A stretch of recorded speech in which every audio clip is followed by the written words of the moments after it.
Hello friends, আজকে আমি গাট health নিয়ে কিছু কথা বলবো।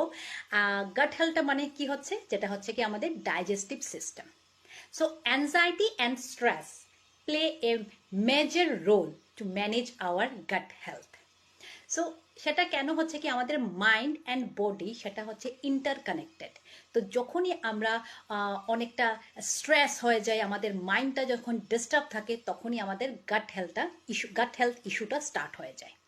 বিকজ আমি মোস্ট অফ কেসেস আমি দেখেছি যে ইরিটেবল বাওয়েল সিনড্রোম বা লুজ মোশন বা কনস্টিপেশন, ইভেন গ্যাস্ট্রিক ইস্যুটাও কিন্তু এখন অনেকটা বেশি বেড়ে গেছে। বিকজ যেটা সেটা মেইন রিজনটাই হচ্ছে যে অ্যাংজাইটি অ্যান্ড যখন মাইন্ড যখন আমরা ডিস্টার্ব থাকি, তখনই আমাদের গাটটা আনহেলদি থাকে অ্যান্ড গাট আমাদের ব্লোটিং বা কনস্টিপেশন বা ইরিটেবল বাউল সিনড্রোমটা এগুলো ফেস করতে হয়। বিকজ আমাদের মাইন্ড অ্যান্ড হেলথ, আমাদের বডিটা ইন্টারকানেক্টেড, সেই জন্য। অ্যান্ড আরেকটা কি হচ্ছে, সবাই আমরা জানি গাট হেলথটাকে কিভাবে হেলদি করা যায়, বাট কিভাবে আমরা যে ডেইলি প্র্যাকটিস করতে হয় সেটা একটু জানা দরকার।